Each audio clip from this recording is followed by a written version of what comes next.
we're going to be making matzo balls. And we're also going to be learning a little bit about the holiday that's coming up. So first of all, why did I choose matzo balls? Well, I just thought it'd be fun. I think that, we had some leftover matzo from Pesach, and it's something that works anytime. So let's talk a little bit about the history of matzo balls. Well, of course, matzo balls come from matzah. So on Passover, we're eating matzah. People are trying to come up with different kind of dishes with matzah. So matzo balls are like a little dumpling, put them in soup, very practical.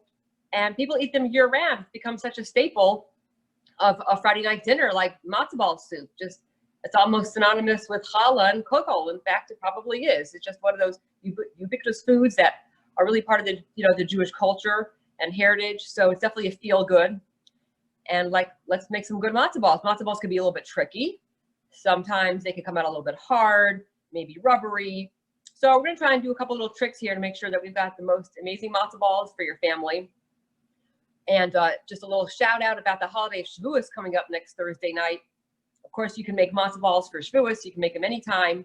And Shavuos is the holiday that the Jewish people received the Torah at Mount Sinai. It was a very momentous day. It took place 7 weeks after the Exodus from Egypt. So there was a bit of a transition between Passover, the holiday where we ate the matzah, and then between receiving the Torah in the desert 7 weeks later. So we had that 7-week transition, and we've all been counting these days right now between Passover and Shavuos, and we've been leading up to it, and we've been studying some extra Torah, of course, and really getting ourselves ready, because when the idea of receiving the Torah, so of course it's the Torah is the book of our the book of our heritage, the book of our laws, our guidebook, our blueprint for the world, and Torah is something that when we study Torah, is not just like reading any other book, of course. This is something that's so much a part of us, and it's a way for us to connect to Hashem. Every time we study Torah, we're literally connecting to ourselves, connecting to Hashem, and we feel like our life is full of meaning when we study Torah, because it's so part and parcel of who we are. In fact, when we talk about the Jewish people, we always talk about Hashem, the Jewish people, and the Torah. It's like a three-pronged entity that is really, we're all interchangeable. Obviously, Hashem created us, Hashem created us to be able to put the Torah into action. So there is the relationship that we have with the Torah and Hashem is just, it's all intertwined. So that holiday is coming up next Thursday night, and there's a lot of traditions, and I'll talk a little bit about that while we make our matzo balls. And let's get started over here. So we are ready, and we're going to start this. Okay, so first let's go over the ingredients. Okay, you got your matzah meal. You've got matzah meal. So we got our matzah meal. We have eggs. We got 2 eggs. And we have oil. And we have salt. And what I also prepared is just a bowl of water. So when I shape the matzo balls, it's nice to do that with a little bit of water. So with this recipe over here, we're going to start with, I'm going to measure out ½ a cup of matzah meal. Over here, we got ½ a cup. You see the ½ a cup right here? So we're going to put that into the bowl. Okay. We got our ½ a cup of matzah meal. Then we have 2 eggs. Okay, so we got ½ a cup of matzah meal, and I do have the recipe, by the way. I could text it to you. We got our 2 eggs. What we do with our eggs is that we're going to add some oil to our eggs. We're going to add 2 tablespoons of oil. So if you got your tablespoon out here, you got 1, 2 tablespoons of oil, and then we have our teaspoon of salt, and I'm going to actually add the salt to the matzah meal right here. Got our salt to the matzah meal, and if you want to decrease your salt or not put salt, you don't have to put salt, because if you're going to be adding it later on to the chicken soup, it'll get some flavor there. So the salt is optional. So we got our ½ a cup of matzah meal, we got a teaspoon of salt. We have our 2 eggs and our 2 tablespoons of oil. And what I'm going to do is I'm going to beat the eggs really good. Because one trick with matzo balls, if you like fluffy matzo balls, then what you want to do to get the fluffy matzo balls is you want to beat the eggs right like this. Okay? So you beat them nice, beat them good. So obviously the more air you add to the eggs, it's going to make it fluffy. So here we go.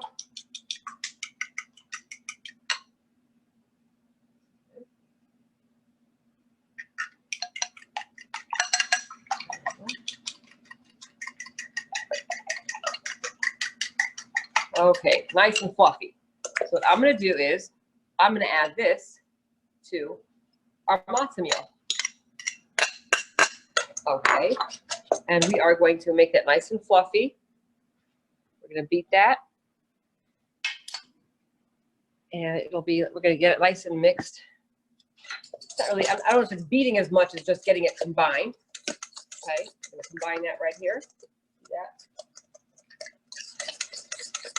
Okay, so you have your matzo mixture. So we got in here our half a cup of matzo meal, 2 tablespoons of oil, teaspoon of salt, 2 eggs. Now this is a very important trick for fluffy matzo balls. What we're going to do, we are going to put in some seltzer. I just got my Perrier over here. You could use club soda, seltzer. What I have in the house, that's what I'm going to use. So after I get my matzah mixture, I'm going to add it. One bubbles, something like that to add. This is a nice trick. Growing up, I always asked my mom, "Mom, how come your matzo balls taste so good? They're so fluffy." And she always did this. This is like a traditional trick to get fluffy matzo balls. So you're going to mix it. And now it's, it's thick, but in order to shape it, it's got to be refrigerated for a little bit to get it in a place that you could shape it up. So we're gonna let that sit for a bit. I'm actually gonna put that in the refrigerator right over here. Get that refrigerated. Okay.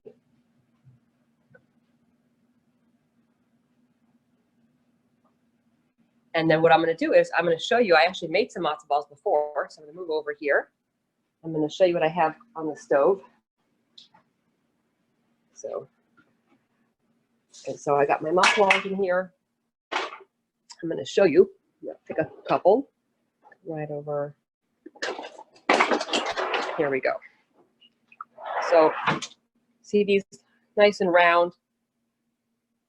Now these ones, they were, they basically doubled in size. I made small matzo balls, they doubled. See that? See the matzo ball? Really nice and fluffy. So that's what it's going to look like right over here. And then meanwhile, I have my water boiling. It's getting there. Might need a little bit more time here to get nice and bubbly, because you definitely want to have bubbly water when you make your matzo balls. And you also want to cook your matzo balls on like covered up really tight. That really helps too. So tricks that we have are seltzer or club soda and covering them really tight at a rolling boil for 30 minutes. And that's going to give you really nice fluffy matzo balls. And another trick is to have a bowl of water ready for when you shape them. And that's going to make it really get the nice round shape. So that adds to the nice texture as well. So while we're getting our matzo balls refrigerated, I'm going to talk a little bit about Shavuos and how Shavuos is coming up on Thursday night. And of course, we're very much looking forward to the holiday. It's a great holiday. We received the Torah at Mount Sinai, and it's a fantastic day for us to connect to Hashem. And the whole point of us waiting 7 weeks from the time of Egypt to receiving the Torah is that we have time to prepare ourselves and to internalize the message. Because this teaches us that the approach to study Torah isn't just like, okay, today I'm going to study, I'm going to open up a book, I'm going to learn some new information. Torah is much, much more than just inputting facts into your mind. It's really absorbing these ideas, making them a part of you. And in order to absorb the teachings of the Torah, we really need to prepare ourselves and to understand what it is that we're about to study, to learn, to know, and to be ready to grow. And when Hashem, on Mount Sinai, when we talk about how Hashem received the Torah, so what does it mean? That Hashem gave us a scroll, like he said, here, Moses, here's this Torah scroll. Like, right, that's what when we say Torah, we're thinking like, we're trying to visualize like what happened here. We all have a scroll in our synagogue, so is that what it was? And so what happened when Hashem received the Torah, well, the physical part of it was that Moses went and climbed a mountain, and that symbolized Moses going up to Hashem. And also, it also symbolizes our own self-growth. In order to receive the Torah, we have to elevate ourselves. We need to put in some effort on growing within ourselves before you study Torah. There has to be some type of introspection, some type of approach, preparation to study Torah, and a preparation to receive the Torah, to be able to make it a part of our lives. So that's this idea of Moses climbing a mountain. That's the symbolism of that. Then you have Hashem. It says that Hashem like appeared among smoke and the thunder and lightning. I mean, there's some kind of physical manifestation that took place, and what that was just this idea. It symbolizes that when we want to become close to Hashem, that Hashem will also come close to us and gives us the special strength to be able to study Torah, to understand Torah, because it's something, when you're talking about Torah, it's wisdom, it's Hashem's wisdom. So in order for us to be able to absorb God's wisdom, God has to give us the gift to be able to learn it, to understand it. So that's a gift from Hashem that we get, that we have, that the ability to even study Torah, understand Torah, that Hashem helps us tremendously. So then at Sinai, that God gave Moses what we know as the 10 Commandments. So Hashem actually said the 10 Commandments. Hashem said them. Hashem actually gave Moses a set of tablets, like literally a rock, like that it was carved, literally. And something special about these 10 Commandments, a fun fact, was that the way that they were carved is that it was 3D, and the way it was carved in a way that every side, it looked the same. What do I mean? Like, say I carve something. So I carve something, so I read it one way, but if I read it the other way, it's going to be backwards, or if I read it from the side, it's going to be backwards.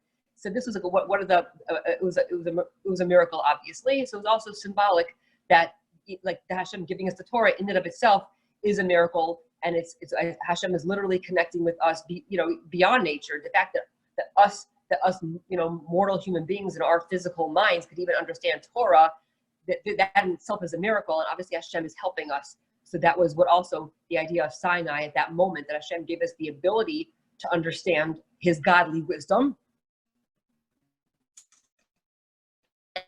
Also, in the 10, God uses the word Anochi, I. When it says, I'm your God, the Hebrew word Hashem uses as Anochi, it was actually an Egyptian word. So that's fascinating. The fact that God was using a vernacular word.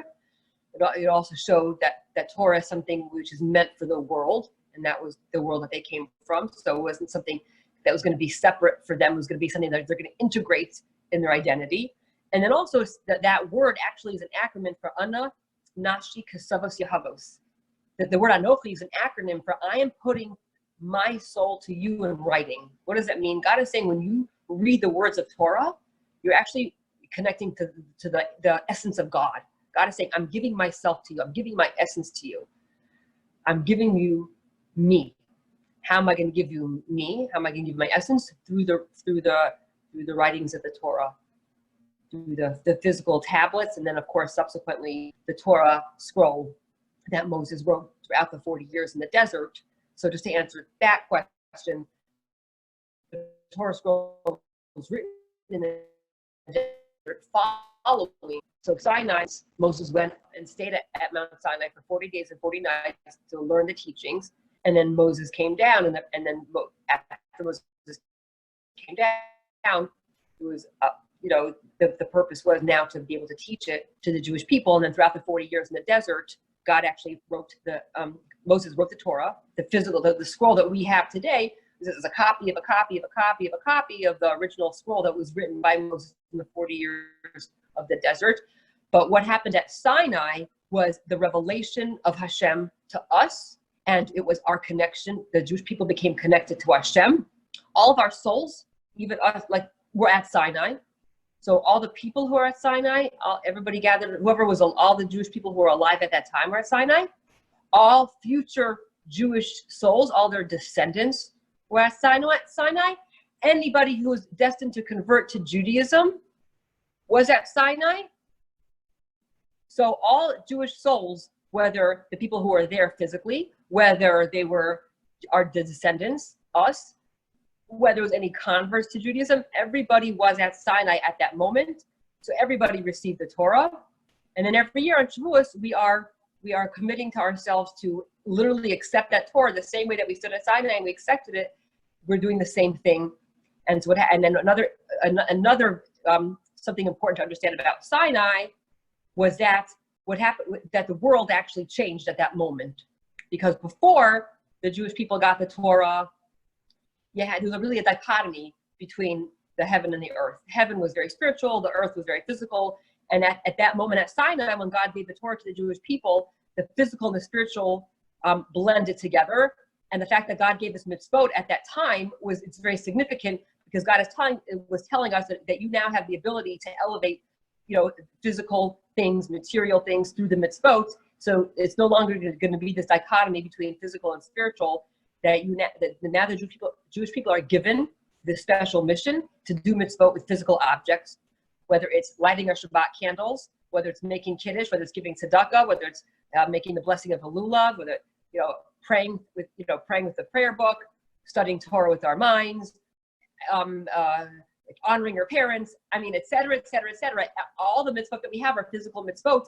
And what happened at Sinai that was a difference before Sinai was that literally we have the ability to infuse spirituality into physical objects. So that was something that was new.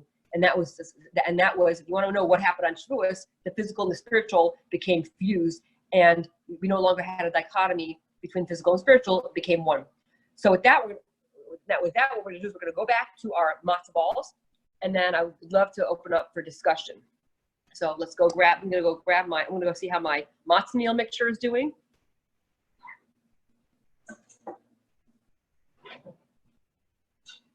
And guess what? It's doing great. So now I'm going to move over here. Matzo balls are doing fantastic. I'm going to move myself over here. And what I'm going to do is dip my hand in the water, got my water, got my matzo balls.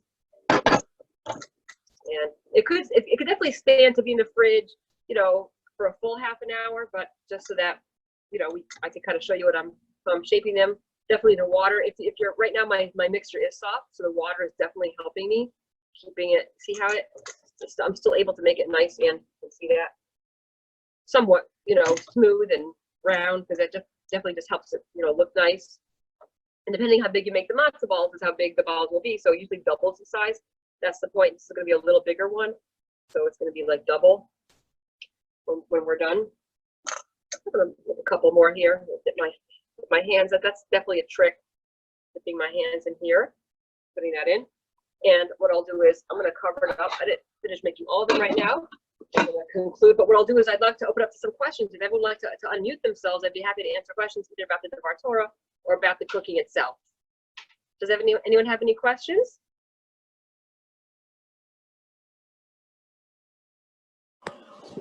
Esther, I have two questions. Sure. The first one, do we celebrate Shabbat 1 day or 2 days? Okay, Shavuos is 2 days. It's Friday and Saturday. Yeah, so it starts Thursday night. Sundown. Yeah.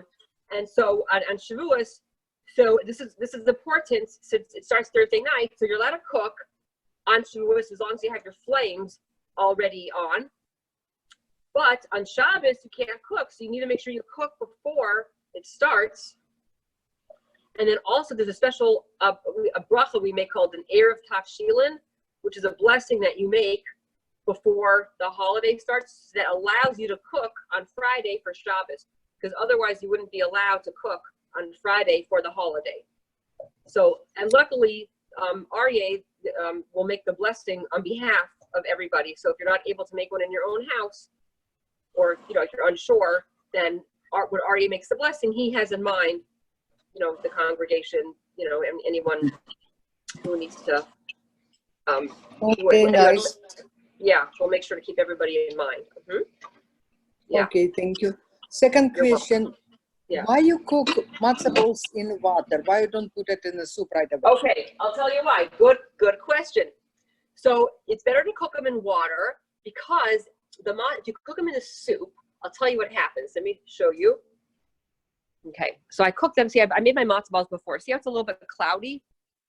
So it kind of like gets into your soup, like the cloudiness of the matzo balls. So this is what's recommended. You make your matzo balls first. And then after you make your matzo balls, so then you'll take them out of here, and you can put them in the soup when you warm it up. So it'll still absorb that flavor, which is great, so good. Yeah. And that way it doesn't cloud up the soup. That was a good question. Okay. Okay, thank you. Yeah, it's a good point. Because we always put them in the soup right away. Right. And cook them in the soup, yeah, and it is cloudy. Yeah. Okay, thank you very much. You're welcome. Another thing that happens is the matzo balls drink up the soup. Right. Also, good point.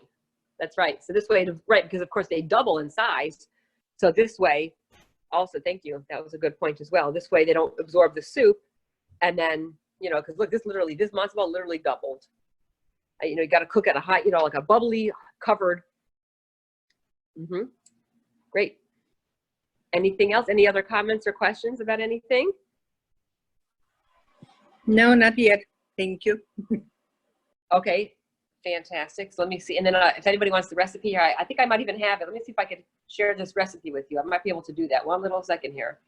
I'm learning. Let me see here. I'm going to see if I could do this. If I could here. Does everyone here see the recipe? Does everyone see the recipe? Okay. You will. You're welcome.